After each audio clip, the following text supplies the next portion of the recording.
Okay, good morning, everyone. Today we're going to start section 6.3 volumes. Okay, I will treat the section a little bit different than the book. So for that, I will put notes, my own notes on Brightspace for you to go over them. Okay, so we're going to study volume, and we're going to study what's called solid of revolution. What's a solid of revolution? It's a solid, so it's a three-dimensional object, which is obtained by rotating a region in the plane around a line. So a solid of revolution is obtained by rotating a region around a line. So what do I mean by that? Let us say I have the following. This is a region, a simple region, something like that. This is my region. Okay, and I rotate this around the x-axis. So I take it, and I'm going to take this region and rotate it around the x-axis. What do I get? Quickly. What do you think I get? I take it. A cone. You get exactly a cone. That's what we're talking about. That's what's a solid of revolution. It means you're going to take a region and rotate it. So let's take two simple examples. Another simple example. Suppose I take, a rectangle. The simplest possible object. That's a rectangle. And I take this rectangle and I rotate it around the x-axis. What do I get? Each one of you should be able to tell me. Just think about it in your head. Take a cone, take a rectangle, and flip it. Try to rotate it. What do you think you get? A cylinder. We get a cylinder. This piece here, very simple. And this piece here, that's the cylinder. So that's the cylinder we're gonna get. Okay, so what we're gonna do in this section. The goal of this section is basically to take any region, not necessarily a very simple, any region, something like that. Any region you can think of, take it and rotate it. So we're gonna rotate down here. So it's gonna go like that. So it's not really a figure that we know, not necessarily, but we can imagine how it's gonna look like. So we're gonna get this kind of a picture. And the goal of the section is basically to find the volume of those objects. So if I know this region, it means I know that this is the graph of a function f of x, and I rotate it. Our goal is to find the volume of this region. The volume of. I have a question. I'm listening. So when you put that circle part right there, like on the shape, does that mean it becomes like a 3D shape? Absolutely. Absolutely. Absolutely. Crucial. A solid is something, it's not in the plane. In the plane, we talk about the area. When we're rotating it, absolutely, we're getting a 3D object, and we're talking about its volume. All right. Crucial. Okay, like here, when we rotate, we're getting a cylinder, which is an absolutely 3D object. It's not a 2D object, and it's full inside because I'm rotating this whole region. So it's an actual solid. It's not hollow or anything. It's the solid. It's a real cylinder. Okay, and that's really our goal today, is how to find the volume. Now, finding the volume is definitely a hard idea. So it's not really simple to find the volume of this object. So, but the way we are going to do it is like we did for area. For area, when we had to find the area of a region, something like that, and you want to find its area, it was the area of this region, it was a hard problem. To make it easy, what we did was we covered this region with rectangle. That's really our idea. Rectangle, something like that. And we say, okay, it's hard to find the area of the region, but it's easy to find the area of those rectangles. They are very easy objects. So I find the area of each one of them, I added them. And that's really what the idea of Riemann sum came from. So we approximated the area by sum of area of object we know. We're going to do verbatim for an object like this. We're going to actually fill it up with little solid that we know how to find their volume. So we're going to actually, this whole 3D, I'm going to fill it up with stuff that I know how to find their volume. And then I'm going to add the volume of these little pieces. That's really the strategy. So before you do any writing, I will explain the strategy again, and then we get through the details. So our strategy is the following. And actually, that's a very common strategy in physics or in math. If we don't know how to find a quantity, we approximate it by the sum of things we know. So we find what we don't know. So what kind of solid I'm going to fill my object with? So let me show you the picture, and then I go through details. So suppose I have, this is it. This is my region. Let's say this is it. Okay. And I'm gonna rotate this region. Okay, so I'm gonna rotate it. Try to rotate it here. I'm gonna rotate it. So we take that, this region, we're gonna rotate. So when I rotate it, I get that. It doesn't have to be straight. It actually does not have to be straight. It's a curve. And I'm gonna get this type of picture down here. Okay, so how are we going to do it? The idea is like that. We're gonna take the original region and we're gonna cover it with rectangles. Okay, I'm gonna cover it only with 4 rectangles, usually the same width. So, okay, that's the idea.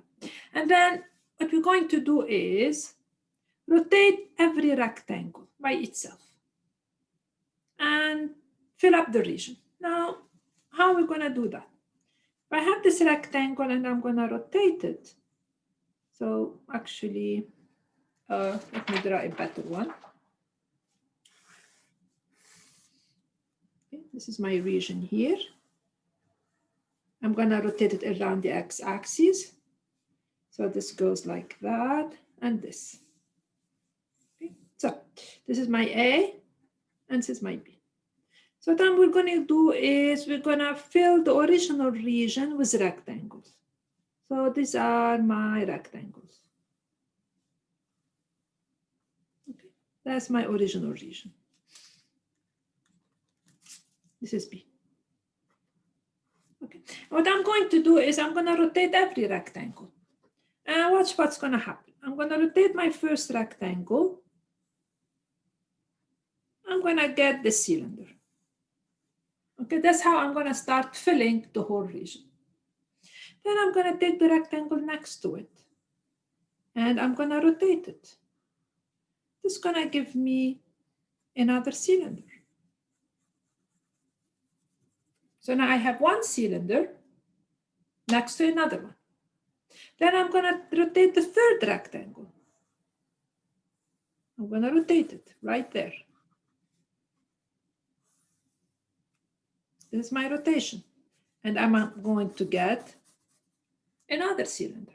So I'm gonna fill the region with cylinder. Why cylinder? Because I know how to find the volume of the cylinder. That's an easy object. And then I'm gonna take the last one. That's really the picture in my mind. And I'm gonna rotate this one.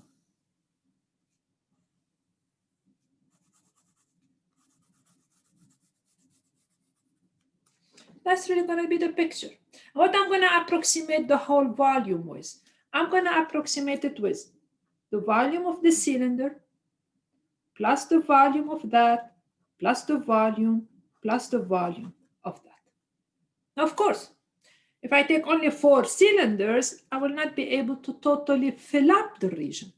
More cylinders I take, it means the smaller this little piece here, the more rectangle I take, the better approximation I will get. So I will not have a lot of those empty spots here. Those will be filled up. So the more rectangle I take, the more cylinder that will generate when I rotate them, the more I'm going to fill up my region. And then how we're going to approximate the volume? Basically, we're going to compute the volume plus the volume, plus the volume, plus the volume.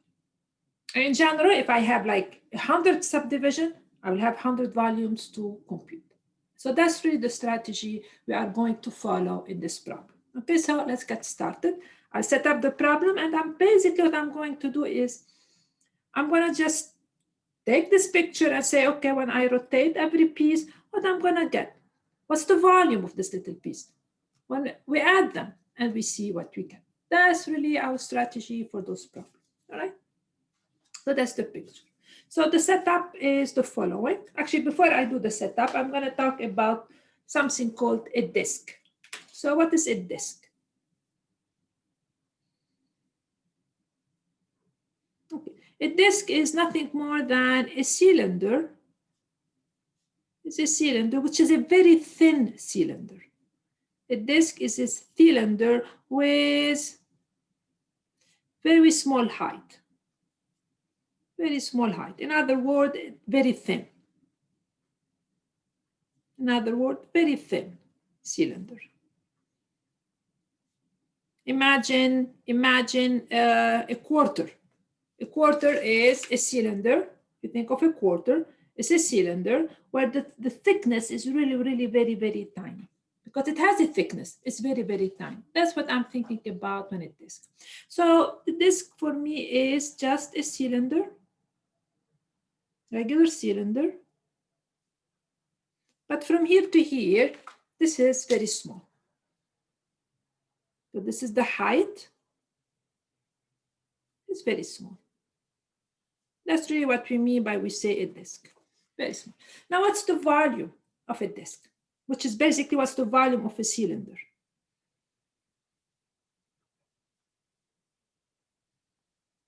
Equal. Now, does anybody remember what's the volume of a cylinder? Pi r squared times the height. Right. This is the radius. Crucial. That's the radius. So it's pi times the radius square times the height. Okay. Absolute memory for the volume of a disk. It's easy, but definitely you have to memorize it. So it's pi times r square. The way you think about it is the area of the base, pi r square, you multiply it by the height. That's really the volume of a disk. That's a volume, it's not an area anymore. Now, the setting for our problem, the setting is the following.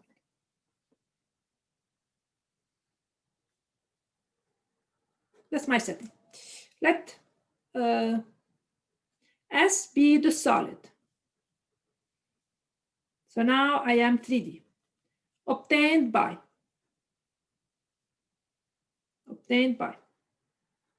rotating the region R bounded by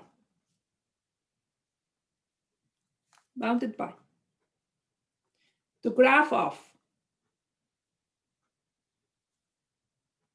y equal f of x, the lines x equal a and x equal to b,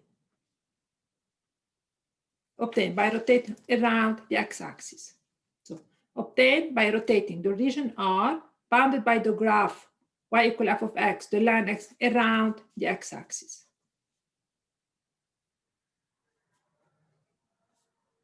That's the axis of rotation. The question is, the goal is find the volume of S.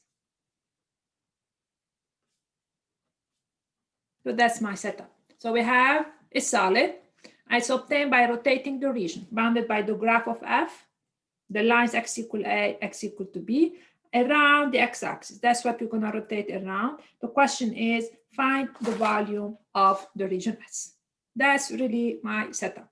All right, so now let's see how we're going to do. Ready? Okay, we do it. So that's the picture here. That's my region. That's my idea. That's the region f of x. And we're going to rotate. So that's the region. Rotate around the x-axis.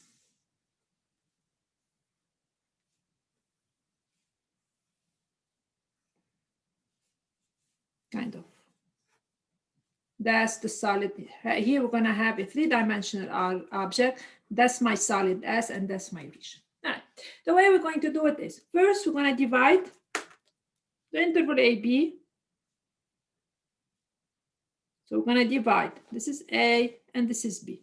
We divide the interval AB, as we always do, into an equal subinterval.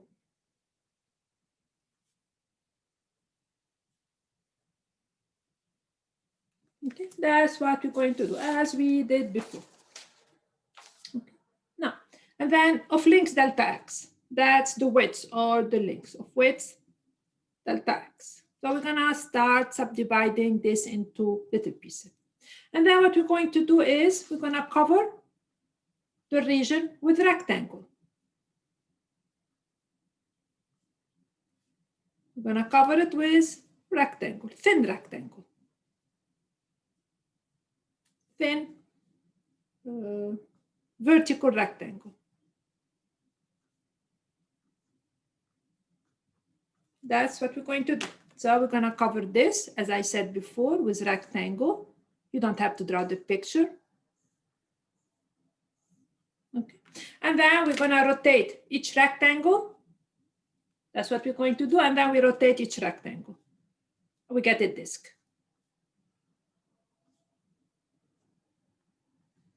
Each rectangle, we get a disk. And the final step, we add the volume of each disk.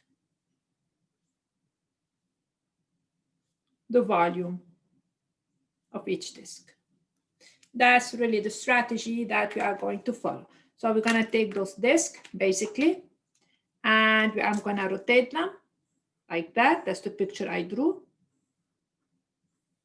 That's what I'm going to get. You don't have to draw, of course, yourself. I'm just trying. So we're going to rotate those, and I'm going to add the volume of each disk I get. That's really the picture in my mind. All right. So now the way we're going to do it is we're going to focus on, so we are going to focus on a typical rectangle. So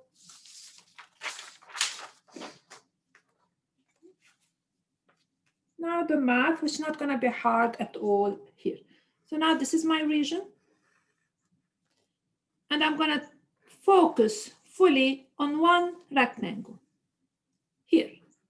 I'm going to rotate this one to see what do I get for volume. So this is my typical rectangle. So this is my xi. This is from here to here is my delta x.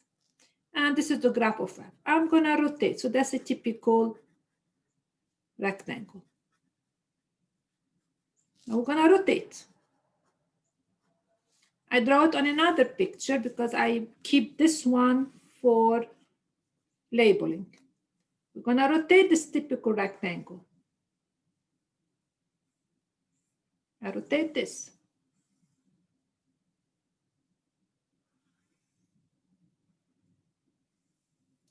I'm going to get this disk. Okay, so typical rectangle, rotate. So rotate, we get a disk. All right. Now the question is, we want to find the volume of this disk. What is the radius of the disk? What's the height of the disk? What's the volume of a typical disk?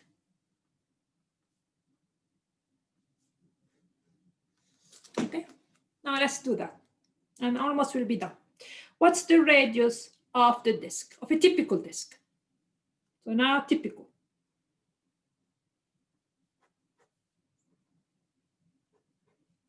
What's the radius of a typical disk? Can anybody figure this out?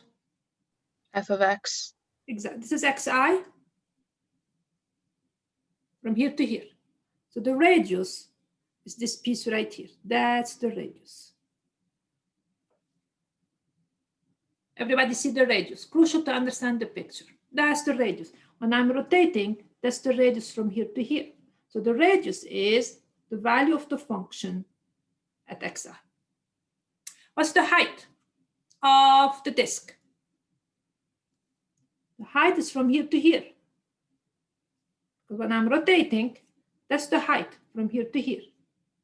So the height of the little disk is quickly Delta X. delta x. That's the height.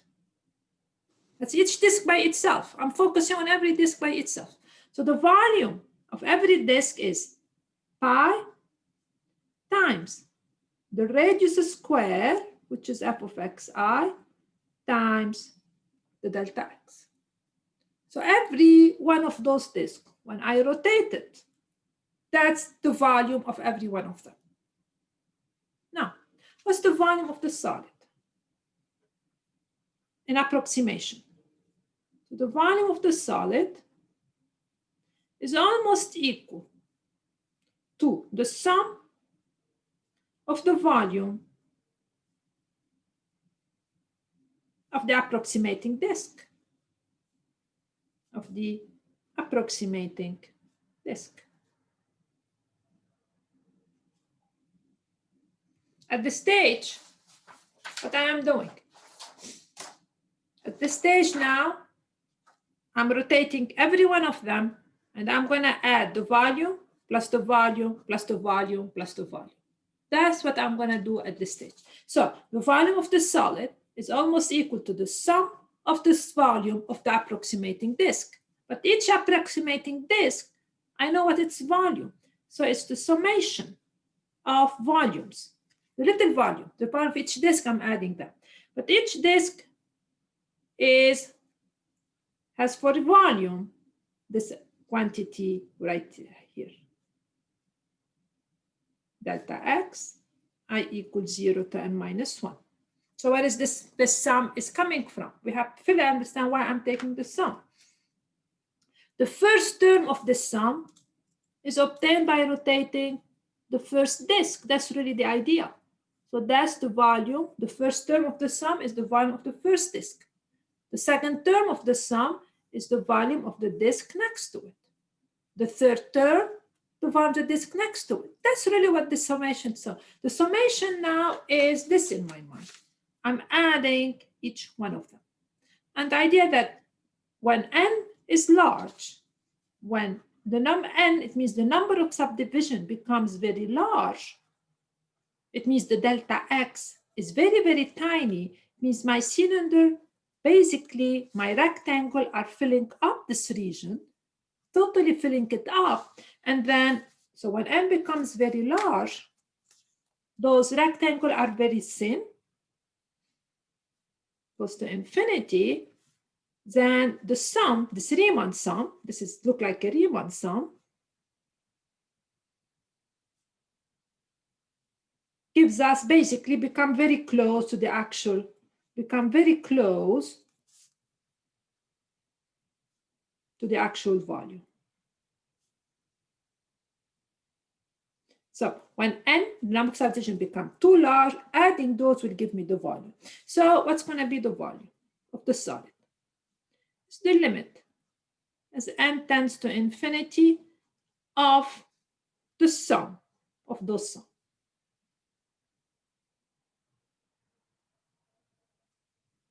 Dx, sorry, delta x, where my I goes from 0 to n minus 1. Now, the main idea is that this looks like a Riemann sum. So when n goes to infinity, we're going to turn this into the following integral. So this looks like a Riemann integral. What we're integrating is pi times the radius square dx. And then the interval of integration, the limit, upper limit, are always which interval we divided into pieces to cover my whole region. That's really what we do. So that's going to become the integral from a to b of pi times f of x squared and of the picture. So it's hard how to think about it, but the formula is not really hard. Okay, we do an example immediately. So I will take a simple example. I'd say let S be the following region.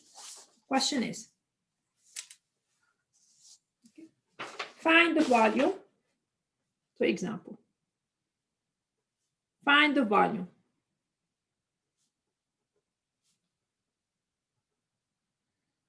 Obtained by rotating.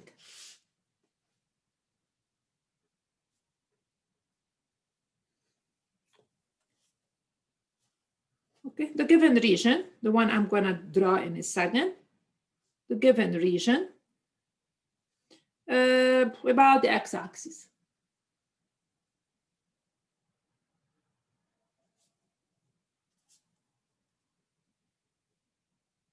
Okay, and the way we're going to do the problem is basically repeat the proof. In a way, we're going to repeat, we're going to take a typical rectangle, we're going to rotate it, find its volume, and then set up the integral. So that's my region. Professor, I'm listening. could you show the rest of the question? I didn't quite get it all down. Oh, I'm sorry. Thank you so much. So let's see what my region is.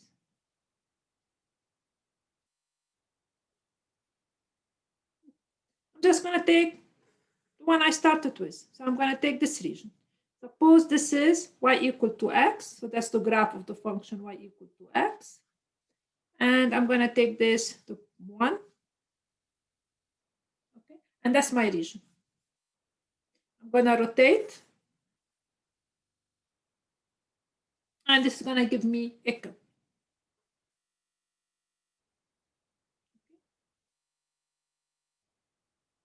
That's around the x-axis, because we can rotate around the y-axis, all right? Which is going to be verbatim the same thing.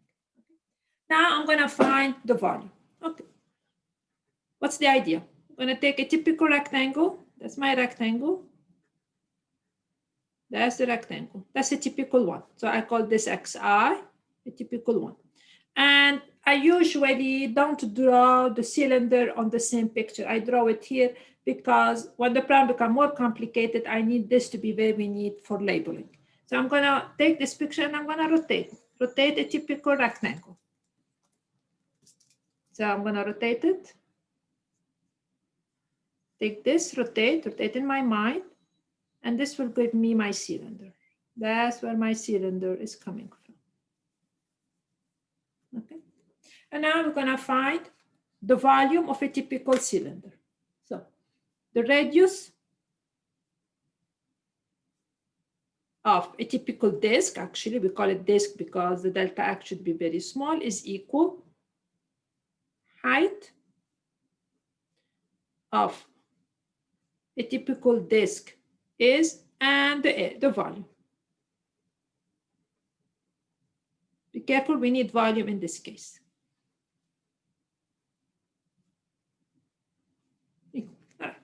The radius, this is xi, the radius is from here to here.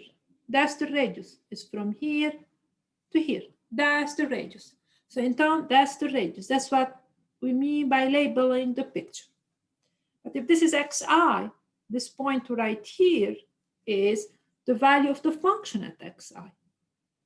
So this is to xi. That's the radius. When I rotate it from here to here, that's my radius. That's it. Now the height is this little delta x here.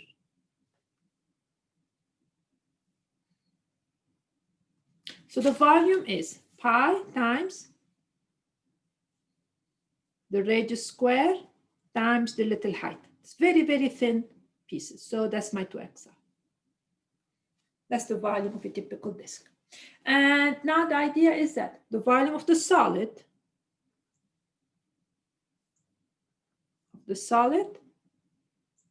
is adding those little pieces to each other, adding them, and let n becomes very large. Means we add them when the delta x is very, very, very, very tiny. Very tiny, so we can fill up the region. So it's going to become this following integral. The inside is pi 2x squared dx. The limit, we go back to the picture, that's the interval from 0 to 1 is what I need to divide into pieces to cover this with the rectangle that I'm going to rotate every one of them. So it's going to become the integral from 0 to 1.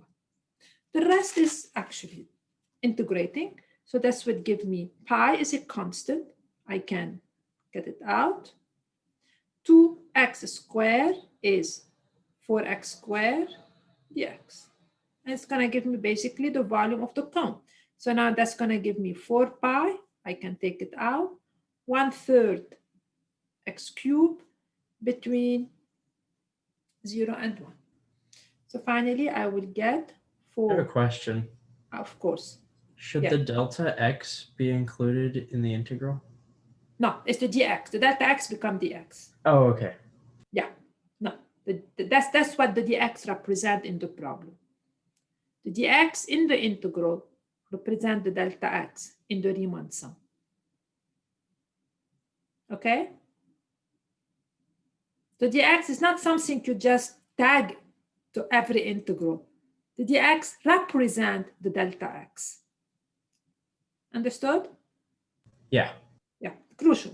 That's what it represents. So whenever I have a Riemann sum, this in this dx actually represent the delta x in here. And this integral is sum of something like that. So this is the definition. This is a notation for the sum, not the other way around. Definite integral is the notation for this sum. And from here to here, we're using the fundamental theorem of calculus, basically. So that's 4/3 pi. And that's the volume of the cone. Okay. Now we can use those techniques to find the volume of a sphere and to find the volume of a lot of very interesting objects. All right, so I will definitely stop here. The homework I will assign, as I said, I'm going to put my notes also on bright space because I'm not doing it exactly the way the book is doing it. So the homework on MATLAB will of course have problem along those lines, which are really simple. And I'll probably also give you a problem where I'm going to rotate around the y-axis. So before I throw you in the dark, if I rotate around the y-axis, is I take an object, something like that, and I rotate it around the y-axis. What do you think is going to be the difference?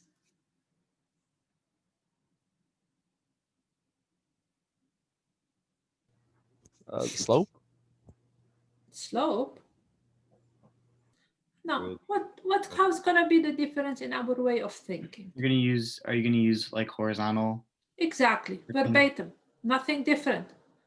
If we're gonna read about the y-axis, instead of covering it like this, I'm gonna cover it this way. And then I'm gonna rotate every one of those. The problem not hard anymore. This is my yi, and I'm gonna rotate every one of those.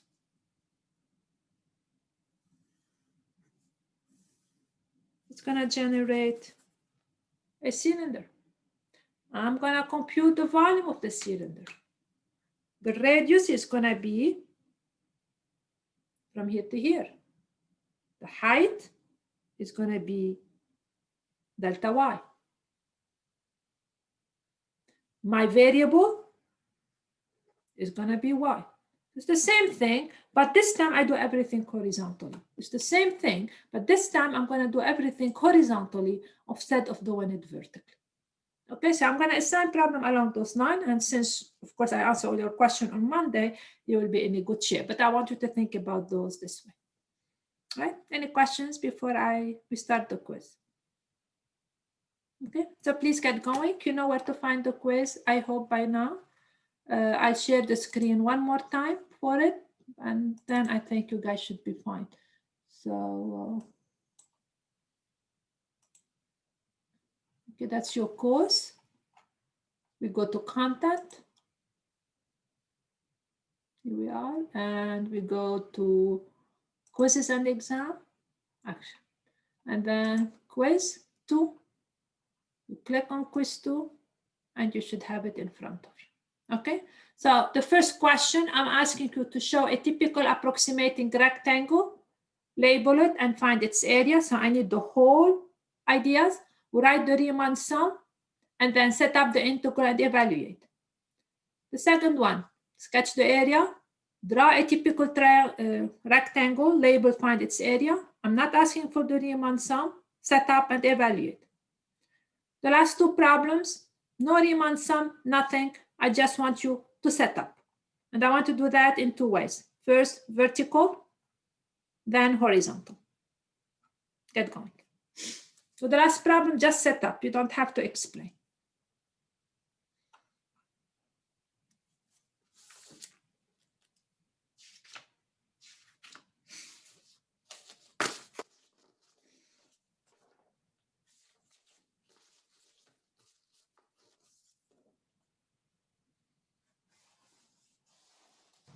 You want our cameras on, correct? Okay, pardon? Repeat. I'm talking the cameras. Yeah, your camera is on. Yeah, sure. And as usual, if you have any questions, you use chat privately. And your camera on, please.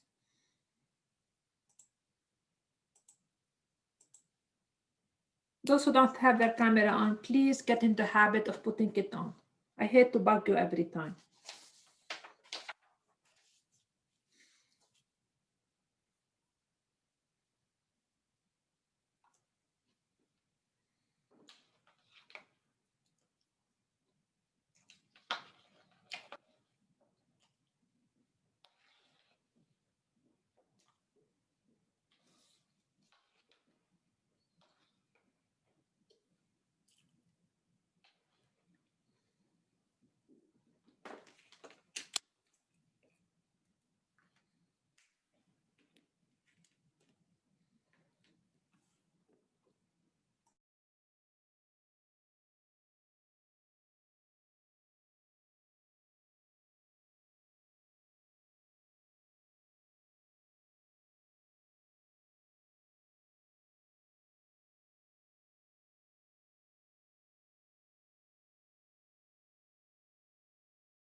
When you say draw a typical approximating rectangle, do you mean like a typical rectangle like in a Riemann sum?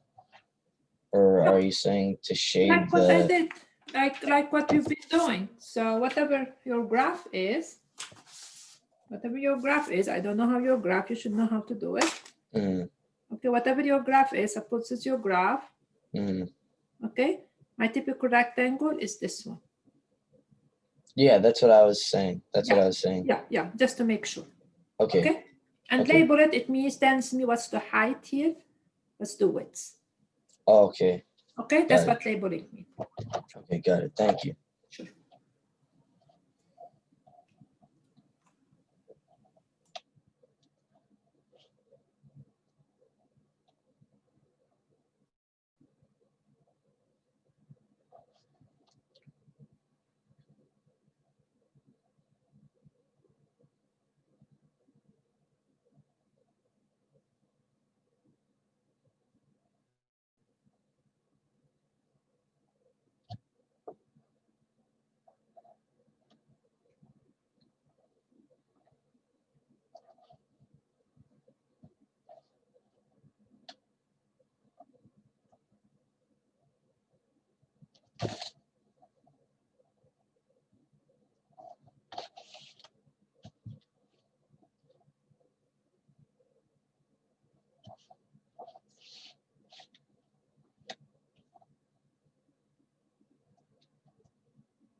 You say you want a Riemann sum that approximates the area. Do you want like a limit Riemann sum that's equivalent to the integral, or an actual No, approximation? write the Riemann sum without limit, and Okay. then write the integral and evaluate.